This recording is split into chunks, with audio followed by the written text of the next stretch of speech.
Hi guys! Kamusta po kayo lahat? So today ay gagawa po tayo ulit ng general love reading. At sa mga bago lang po sa channel ko, don't forget to hit like and subscribe para po updated kayo sa videos na i-upload ko. At paalala lang po, hindi po lahat ay makaka-resonate. So take what resonate and leave what doesn't.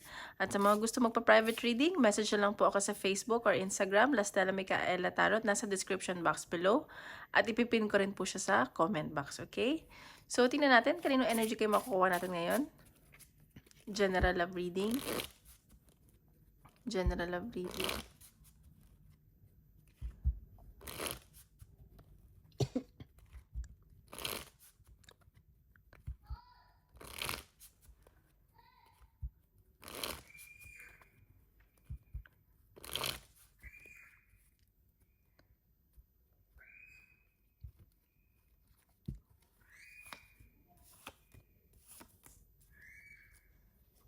Okay. Sa nakikita ko dito, may nag-iisip sa inyo. Siguro itong taong 'to, gusto kayong makatrabaho or gusto na kayong makita, gano'n. Like siguro may pag-uusap kayo about sa pera, sa business, ganyan. At sa nakikita ko, nagkakagusto sa'yo 'tong taong 'to or connected na kayo kung ano man ang tawag dito, ang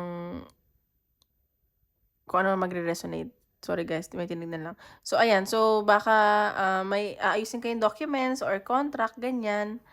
At sa nakikita ko, yun, para may pag-uusapan kayong taong itong taong 'to medyo ano 'to, mataas ang ambisyon, controlling.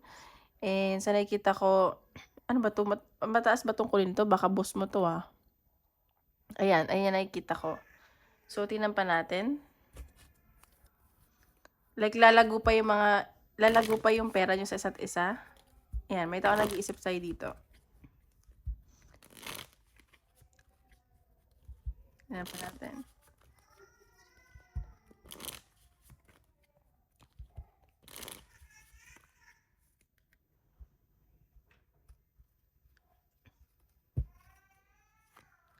Okay, silent. So sa nakikita ko sa ngayon, ayaw niyo muna makipag-usap or wala kayong contact nitong taong 'to. Ayan, so pero nakikita ko devoted kayo sa isa't isa. Pero sa ngayon parang gusto niyo muna mag-travel mag-isa, ganyan. At nakikita ko may mga bago kayong hobbies na ginagawa or busy kayo, marami kayong ginagawa or maybe nakaka-bonding niyo yung family niyo, ganyan. So ayan, so tingnan natin yung energy ng person mo.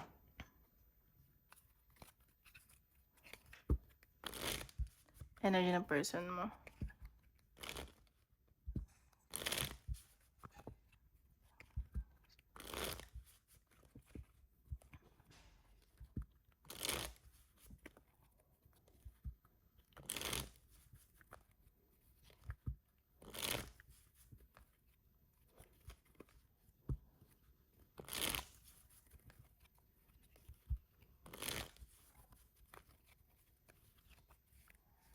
Last one.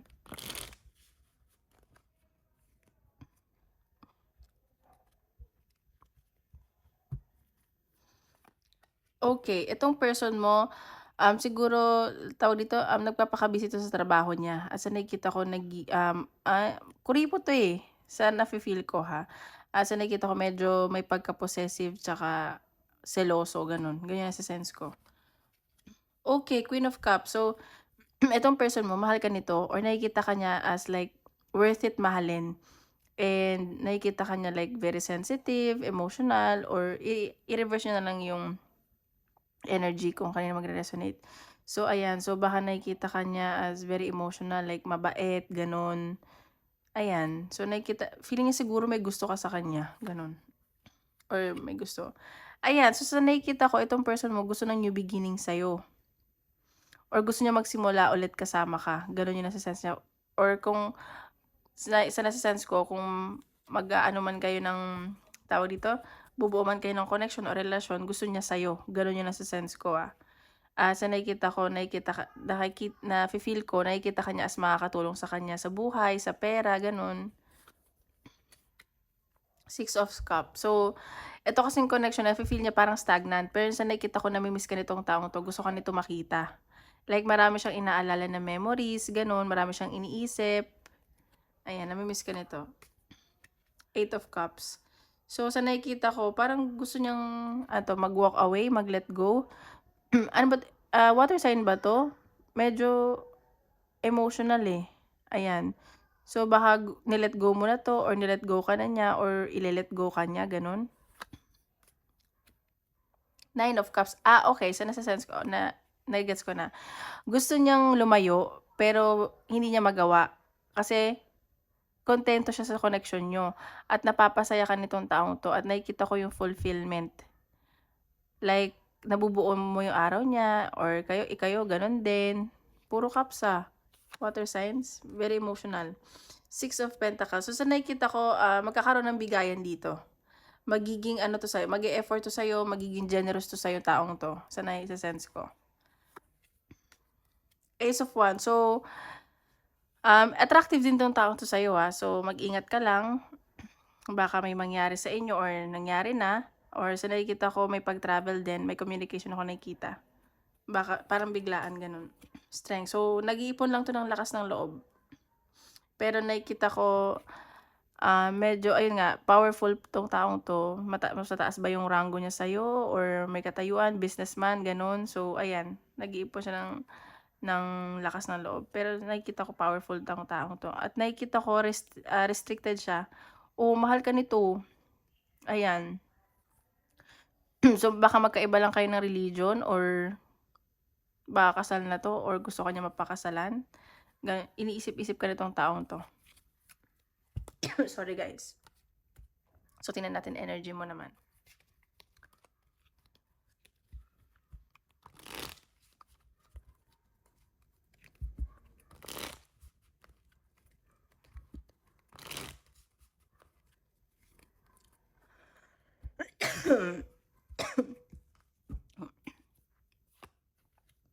Ayan, the Sun. So, sa nakikita ko dito, napapasaya ka nitong taong 'to at siya yung nagbigay sa'yo ng buhay, like pag-asa gano'n, ng hope gano'n. Gano'n yung nase-sense ko. Parang naba-brighten niya yung araw mo. Ace of Pentacles. So, ayan, parehas kayo ng energy. So, nakikita ko focus naman kayo sa goal and may mga mataas ang pangarap niyo parehas at sa nakikita ayun nga, puro baka may pag-uusap kayo tungkol sa pera, may nakita din akong temptation, gano'n. So, parehas kayo ng goal dito. Parang gusto niyo din ng new beginning, bagong simula sa lahat ng bagay. Five of Wands. So, ikaw parang naguguluhan ka pa baka kasi mag-away lang kayo, ganyan. Baka may hindi kayo pagkakaintindihan or pagkakasunduan, gano'n. Temperance. So, sa nakikita ko dito, ikaw nagiging patient ka lang. At sa nakikita ko, sobrang attracted 'tong taong 'to sa'yo, nagagandahan siya, nase-sexyhan and stuff like that. At sa nakikita ko, nagiging ikaw yung mas pasensyosa dito sa connection na 'to. Ayan, the Tower. Pero ikaw, siguro may nangyari na ikinalungkot mo or may mangyari na ikakalungkot mo. So, parang ano siya, sudden change, gano'n. So, or baka may nangyari na sudden change, siguro nagpabago-bago yung mood or yung ano niya, yung pakikitungo niya sa'yo. So, medyo nalungkot ka do'n. Ayan, Two of Swords. So, sa nakikita ko, ikaw, nagdadalawang isip ka dito sa connection na 'to. Parang hindi ka rin sigurado. Parang ayaw mo din, gano'n. So, okey. So, parang nag-ano ka lang, mumukmok, gano'n. So, baka wala naman nangyari. So, baka ikaw lang nagmumukmok, nagdadalawang isip ka, gano'n. Queen of Swords. So, ikaw magiging matalino ka. Gagamitin mo yung utak mo, hindi yung puso mo. Kahit na napapasaya ka niya, mas gagamitin mo yung utak mo. The Emperor. So, ikaw, magmamatigas ka din. Alam mo yun? Pero deep inside, napapasaya ka nitong taong 'to. At sa nakikita ko, marami 'tong naitulong sa'yo or para mag-grow ka, gano'n. Alam mo na makakatulong sa'yo 'tong taong 'to para mag-grow ka. Four of Cups. So, may mga disappointment ka lang, panghihinayang. Siguro may in-offer siya sa'yo pero hindi mo tinanggap. Or siguro inisip mo you should have done better, gano'n. Gano'n yung nase-sense ko. Nine of Cups. So, ayan, parehas naman kayo ng energy. Napapasaya yung isa't isa. Ano ba yan? Ano ba 'to? Parang nafe-feel ko situationship. Parang malabo, gano'n. So, tingnan pa natin. Tingnan pa natin.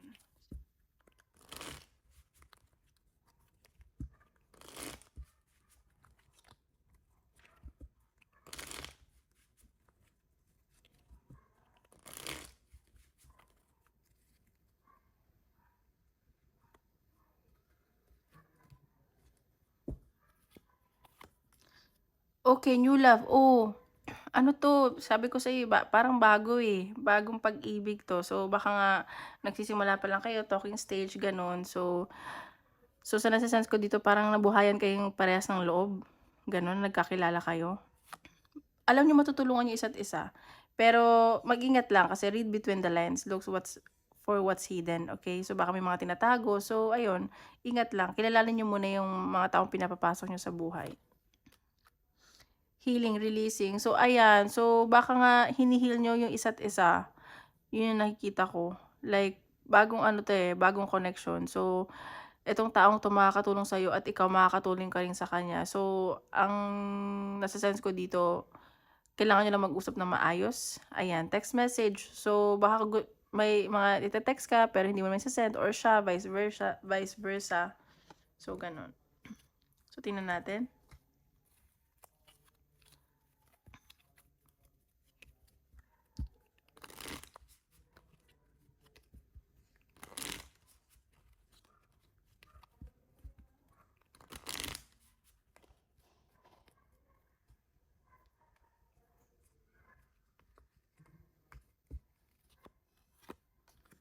Third wheel. So, ayan. So, mag-ingat lang kasi baka may ma-involve dito na third party or baka may sumira ng relasyon niyo or connection niyo.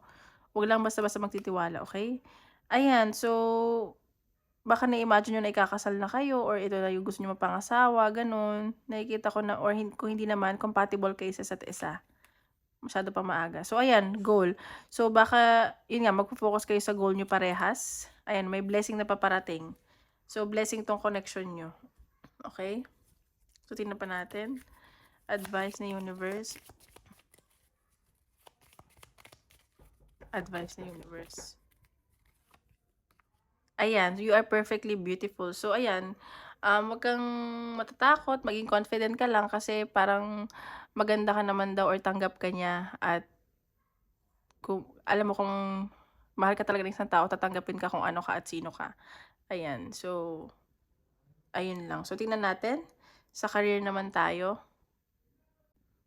Don't forget to hit like and subscribe para updated kayo sa mga videos na upload natin, okay?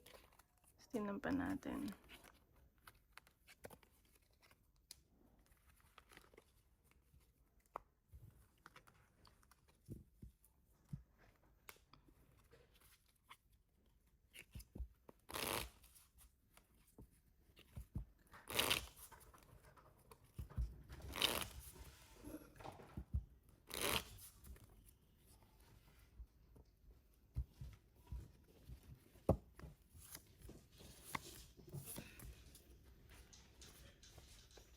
Okay, sa nakikita ko dito, siguro may nangyari sa career mo na ano ba, nag-resign ka ba kasi pagod ka na, yung mental health mo? Pero may nakikita ko ditong celebration, pero medyo nai-stress ka pa at may new beginning. Ayan, may pag-travel ako nakikita. Ayan, may new beginning, so medyo nai-stress ka lang. So tignan pa natin. Marami ng pagod dito.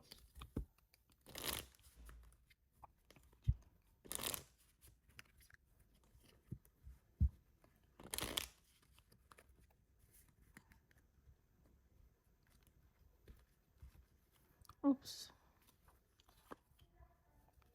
Mirror. So, nagre-reflect ka dito. Ayan, so nagme-meditate ka, gusto mo na mapag-isa, may mga bini-visualize ka dito. Ayan, kumo-connect ka sa nature, ganun. Ayan, sa career. General career reading.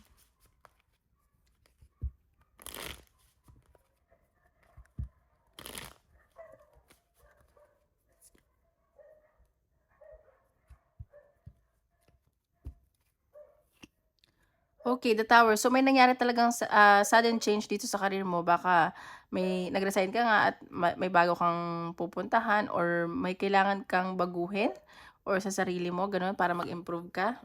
Oh, ayan. So, siguro kaya nangyari 'to, kaya ending na mangyari kasi may magandang paparating, may new beginning at mas maganda yung career at kaperahan mo doon. Ayan oh, the Wheel of Fortune. So, swerte ka talaga kasi parang may sudden change na nangyari sa career mo. Ayan, so nasaktan ka or natakot ka sa change na nangyari na yon, but it's for your betterment sa nakikita ko. Ayan, so baka may mga inisip ka, may mga memories, may namimiss ka, ganyan, sa dati mong trabaho, or may mamimiss ka dyan sa work mo kung nag-resign ka man dyan. Baka kaya ka nasasaktan kasi namimiss mo yung mga luma. So, sa nakikita ko dito, Four of Swords, parang gusto mo nang pahinga, or di ka muna magwo-work, or parang gusto mo nang break, ganun. Ayan. Pero hindi pwede kasi gagawin mo to para sa pamilya mo. Ayan, may long-term commitment ako nakikita dito sa trabaho. Magiging pamilya mo tong trabaho mo, or magiging kasama mo, or para sa pamilya mo to ginagawa. Ayan, so may nangyaring ending, pero may new beginning ako nakikita. Ayan, may celebration, Three of Cups. At ayan, may dalawang taong nagkakagusto sa'yo dyan, or may magkakagusto sa'yo. So, ikaw na bahala. Mag-ingat ka lang. So, tingnan pa natin. Career.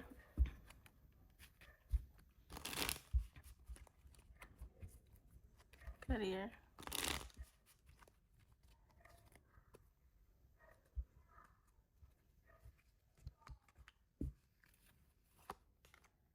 Illness. So, ayan, medyo nga may mga pagod na dito, nagkakasakit na. So, alagaan niyo yung sarili niyo, ayan. Pero nakikita ko dito dahil nga marami kayong inaasikaso, may nakikita ako ditong may mga aasikasuhin kayong papeles, ganun. Ayan, so nakikita ko dito baka mag-withdraw kayo, or like matauhan kayo, ganyan. Ayan, so nakikita ko dito na baka feeling nyo nag-iisa lang kayo, failure kayo, pero may isang tao dito nagsusupport sa inyo. Magiging okay naman daw ang lahat, okay? So, wag na mag-alala. So, tingnan natin. Advice ng career.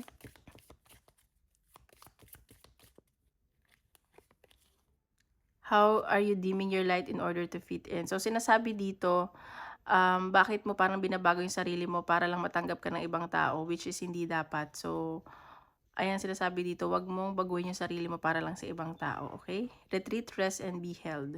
So, kailangan mo sigurong mag-unwind, mag-retreat, ganun.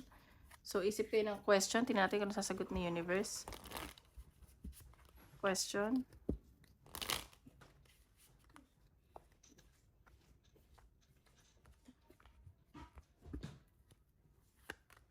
Within the next few months, ayan, ask your angels, there's something better. So, ayan guys. Tomorrow ulit. Maraming salamat po.